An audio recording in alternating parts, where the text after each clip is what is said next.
Welcome to Real Money Talks. Real strategies from the moneymakers and the world changers that you can use to make millions, keep those millions, multiply your wealth, and build your team. Here's your host, author of 5 New York Times bestsellers, money expert on Dr. Phil, CNN, CNBC, The Street TV, Fox News, and The View, Laurel Langmeyer. Hey, this is Laurel. Welcome back to Laurel's Real Money Talks, a podcast about making money. How do you make it? How do you keep it? How do you invest it? Especially in an economy like today when it's in a recession, high interest rates, high inflation, the volatility is where the money's made. And you've got to use a team. So here on the podcast, I bring amazing people to interview, talk, share about updates, what's going on today. Mr. Eddie Speed is with me, dear friend. I've known him for ever, I'm going to say.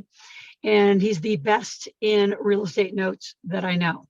He also stays very in tune with what's going on in the economy. So he's going to bring forward today and share with us. We're recording this in March of 2023, just to give you some sensitivity to the timing, the economy. But Eddie, welcome. How are you? I'm good. I've had a better voice in the days, but we just don't stop. Well, so talk about what you see is going on. Actually, tell our audience a little bit about you. We're worldwide. Yeah. We're now in the top 5 podcasts in the world. So super excited. We have a big range of people that listen. Yeah. And I want you to share, the opportunity is so amazing right now in real estate. And let's get them up to date. So a little history. I started in the note business, buying discounted real estate notes. I started in 1980. So this is my 6th, I call it real estate cycle. I believe we've definitely entered into a real estate cycle. And so I started in the industry in a very high interest rate environment, obviously 1980. I've closed 50,000 transactions, 50,000 note deals. So I'm not sitting in an ivory tower somewhere. We've had to work in business, doing the space. And 20-something years ago, I really decided I could do a lot more business with people if I had a school. And I could train them how to do things so that we could go have opportunities together. We could sell them deals, they could sell us deals, whatever it was, right? So it's called NoteSchool. And it's changed, I think, a lot of people's lives. And I think it's changed our life. And I guess people would say, okay, in your 43 years, what have you figured out you're good at? I'm actually going to a mastermind here Monday with top 500 house buyers in the business, top group, right? And it said, what could you teach us instantly without even having to think about it? And I put, my answer was, I can teach you creative financing and I can teach you note investing without any preparation. And then so I think that's what we do. So people say, well, what does that mean? Well, it's this. It's real estate investors today, if you're really looking at what's tripped the market over, it's high interest rates, right? People say, well, what housing was really hot. What happened? High interest rates, right? Because affordability of the payment is the bottom line. I mean, when interest rates double, it walls off a whole lot of people from being able to do real estate. Well, they're buying it for investment purposes, they're going to rent it, or they're buying it to go live in. And so that's really, if you want to know what's triggered the economy, as far as real estate is concerned, that's it. It's just that simple. In September, probably October, September of 2021, our executive team met in our shop, and we bought about 6,000 notes in the last 3 or 4 years. So we're active in the business. We're not just having a school, right? And so we met and we said, look, inflation is starting to go crazy, and we know what's going to happen. They're going to raise rates, and when they raise rates, it's going to be a punch in the gut to the real estate business.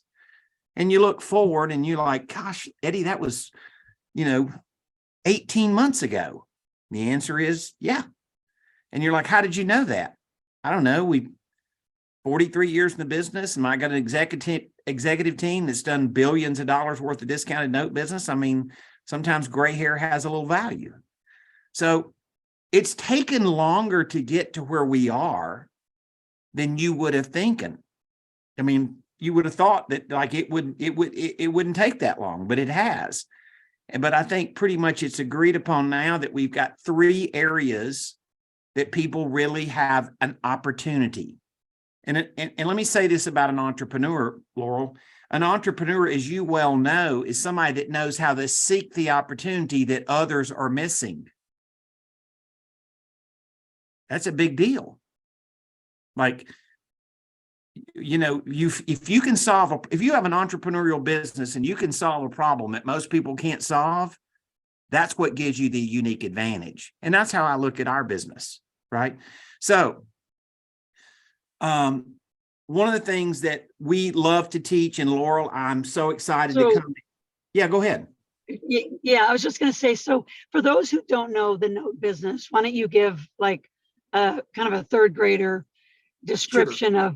of buying notes and why the interest rates in this economy have created, you know, so it's like you said, I love your definition. It's a punch in the gut to the real estate. But again, those of us who know how to find opportunities is extraordinary.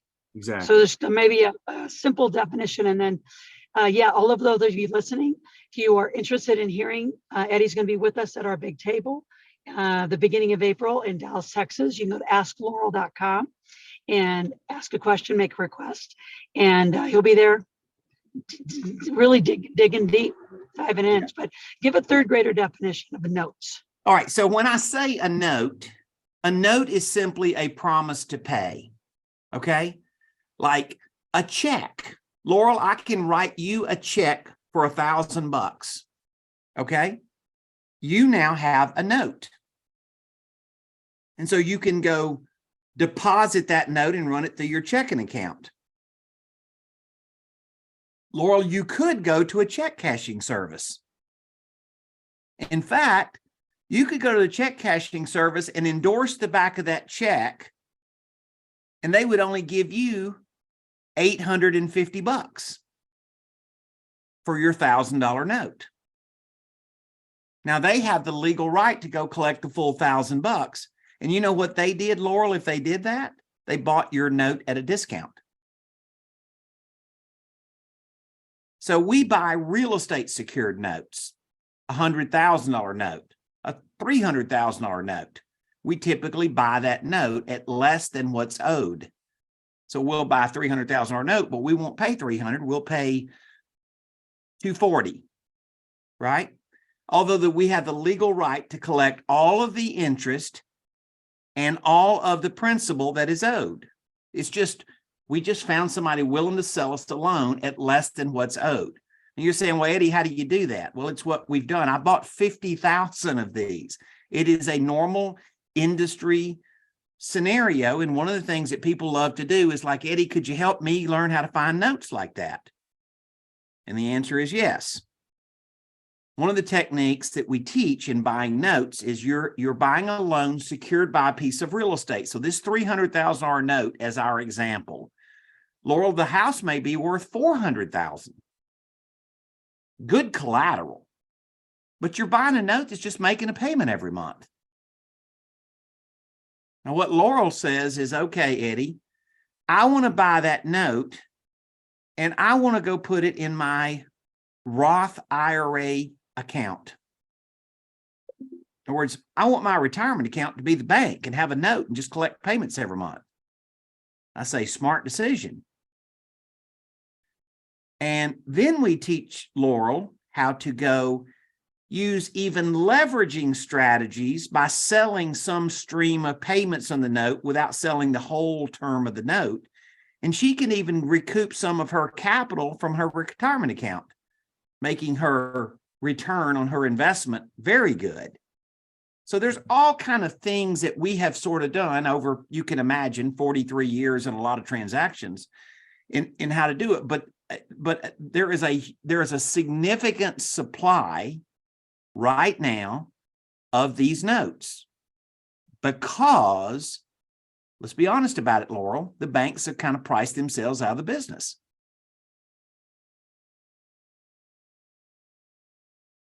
And so that's why there's a gap. That's why there's an opportunity. You know, if And interest, so when they price themselves out of the business, are you buying the note from the person who can no longer hold it, or are you buying it from the bank?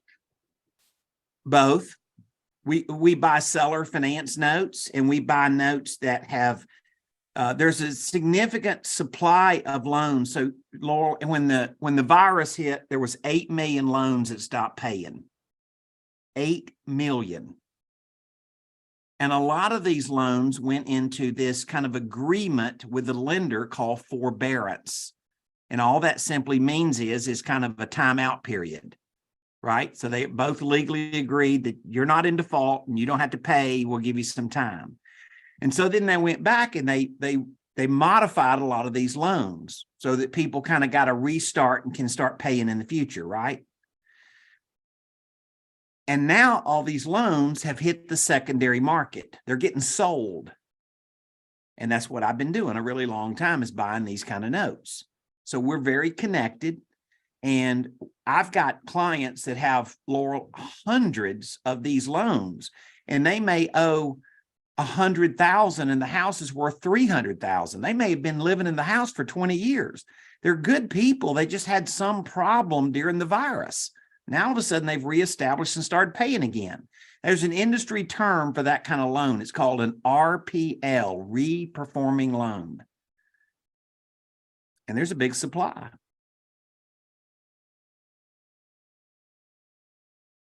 And we buy those loans typically at a decent discount. So that's an institutional loan.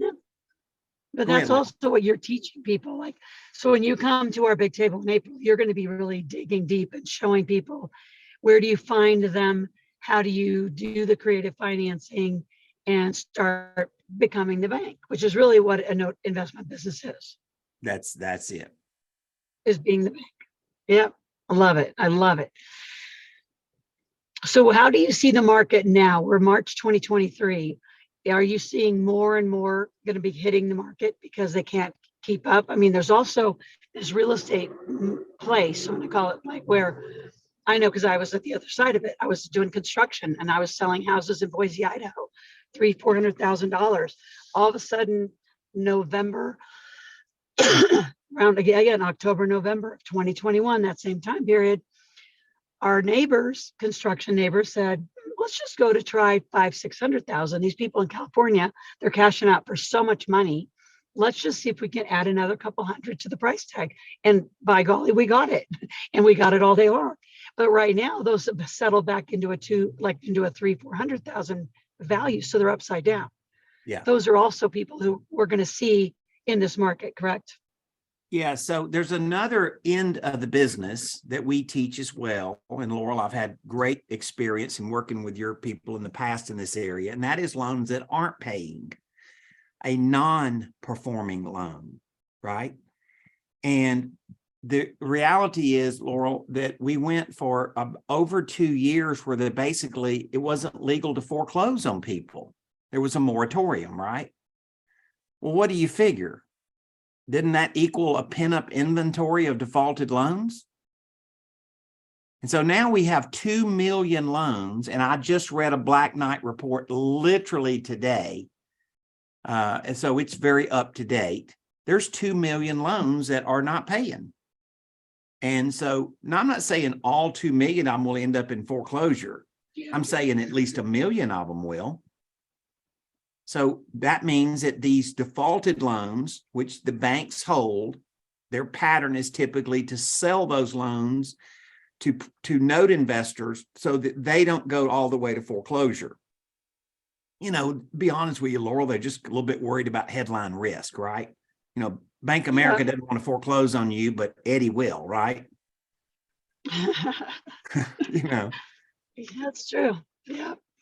And so that's another market opportunity, is that these loans are in default, and we'll have, when we have a little more time, we can kind of break all this out and show people exactly what a transaction looks like, what's normal, what's kind of the trend in the market is. And Laurel, the real estate market has cooled for sure. It depends on where you're at. You know, Boise and Phoenix have had a way bigger hit than Atlanta and Dallas, right?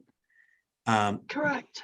But I believe that Atlanta and Dallas have a correction in play.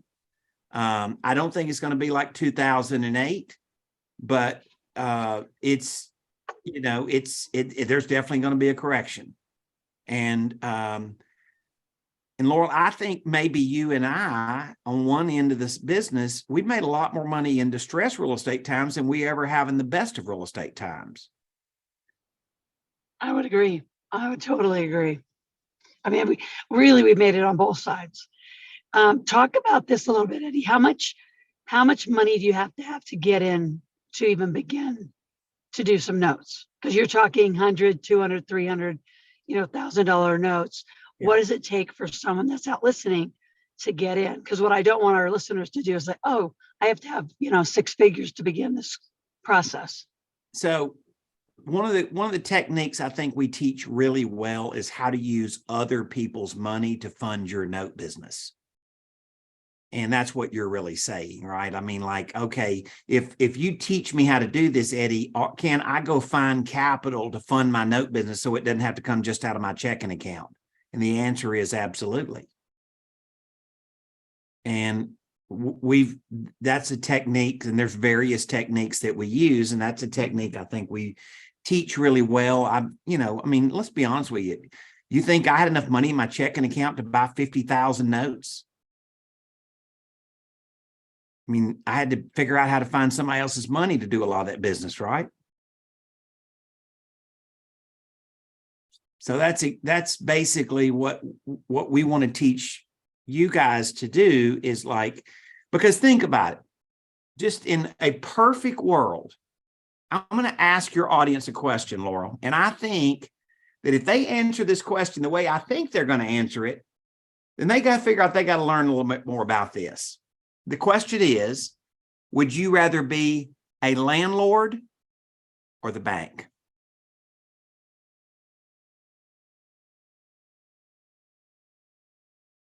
And if the answer is I'd rather be the bank, then this is what we're talking about. Exactly. And maybe describe the difference. I mean, especially in certain states. I mean, landlord, not every state's landlord friendly. I think many of you that are listening know that already. Some are becoming ridiculously horrible to the point you probably don't want to own real estate. Like California's new laws, I think you've heard about those, Eddie, are really, really, really stringent. But maybe describe that decision, because you and I know it's the bank. But some people might say, well, I want to have, I want to be the landlord and do all the work. What's the difference to those listening? So to someone in your audience, I bet they might have a mortgage on their house, right? Does your bank do the maintenance on your house? Does the bank pay your taxes and insurance? Now, I don't mean they don't collect it to make sure they get paid. I'm talking about, are they responsible for their expense to pay your taxes and insurance and maintenance? They pay all that? No, you pay it. So see, look how much money you can keep if you're the bank that you can't keep if you're a landlord. And of course, the other factor, the elephant in the middle of the room, is what everybody refers to as tenants and toilets, right? It's the managing the rental. These loans that you buy are going to be serviced by a loan servicing company. You're not going to have to go do a lot of work. You're going to hire a vendor for not a lot of money, and they're going to do the work for you. And that's what I have, a servicer. I don't service my own loans. I know how. I just can hire it out and go find a better value for my time. I get my time back.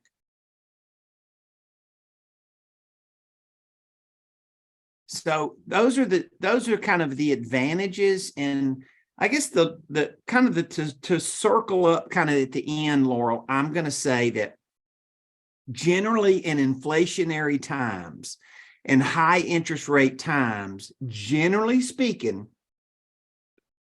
the smartest money chases notes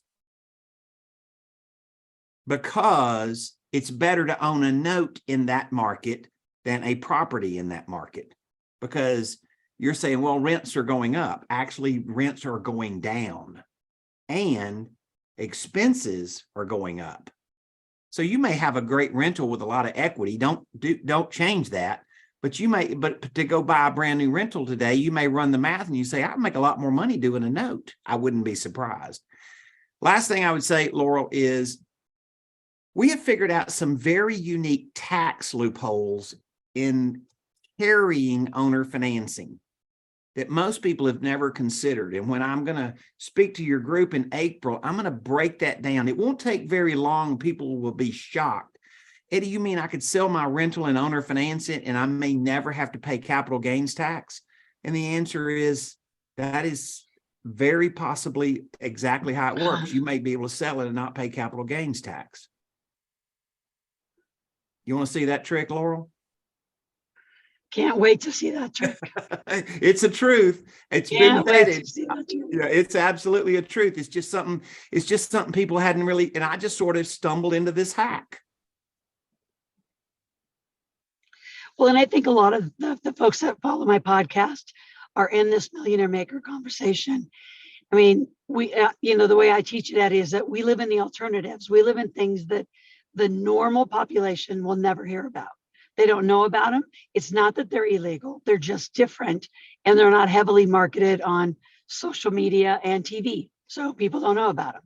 Yeah. And, there's so many, I love, hacks, workarounds.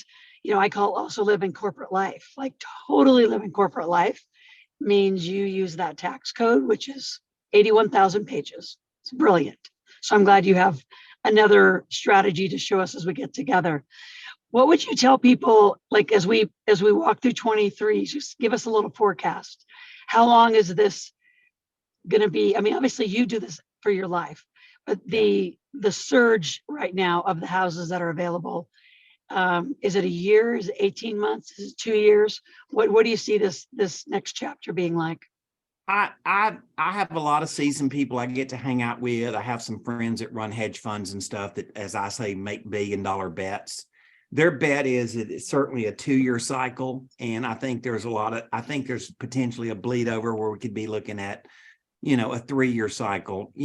I'm not looking for 2008 house price demand or declines, but I think people are being fairly unrealistic if they think there's not going to be a decline. And so I think the rate run is probably, rates are going to be high for a little while. I mean, probably in the next 24 months. And what happens is, Laurel, as you know, when you create these notes, now you got an inventory of notes that were created in a certain market cycle, and you get to pick off of that pile, so to speak, or you get to buy those notes. So we're looking at a runway of inventory we think is going to last for, several years, many years. That's what's happened historically in the past. I love it. Love it, love it, love it. Those of you that are listening, if you want to hear more about Eddie Speed and what he does and how he could help you get in the note business, jump into our big table. Join us in April. We'll be in Dallas, Texas. Go to asklaurel.com, ASKLORAL, and just put a request. Say, I just heard the podcast, want to be there, and come learn. Come get very, very wealthy being the bank. Eddie, any last words for our listeners? I can't wait to be with you in a month. Exactly a month, actually. I know. We got to get your voice cleared up, and I bet you can do that in a day or two. Thank you for struggling through it to be able to talk to me today. And I'm really excited about seeing your group, and I'm excited to share with them what I think. I've been preparing for this party for about 40 years, Laurel. So I'm ready for it to happen. Yeah, I can't wait. And we just topped over 100 people coming. So hopefully we'll be right around, 120, 130, maybe even get to 150. But, that's the group who are, what I call the committed. And when you're committed and you're open to learning new strategies, they're right in front of you. So look forward to it. Thank you, Eddie. And all of you will be back next week on another episode of Laurel's Real Money Talks. Thanks for being here. Thanks for listening to the Real Money Talks podcast. Your host has been Laurel Langmeyer, author of 5 New York Times bestsellers, money expert on Dr. Phil, CNN, CNBC, The Street TV, Fox News, and The View. Want to learn more about off-Wall Street investing, tax strategies, and multi-million-dollar business strategies? Visit liveoutloud.com/podcast for past episodes, show notes, and resources. For some special wealth-building gifts only for Laurel's podcast listeners, visit liveoutloud.com/podcast gifts. Do you have a burning question for Laurel? Visit asklaurel.com to submit your question, and it may just be covered on a podcast episode. So stay tuned and be sure to subscribe to get new episodes every week.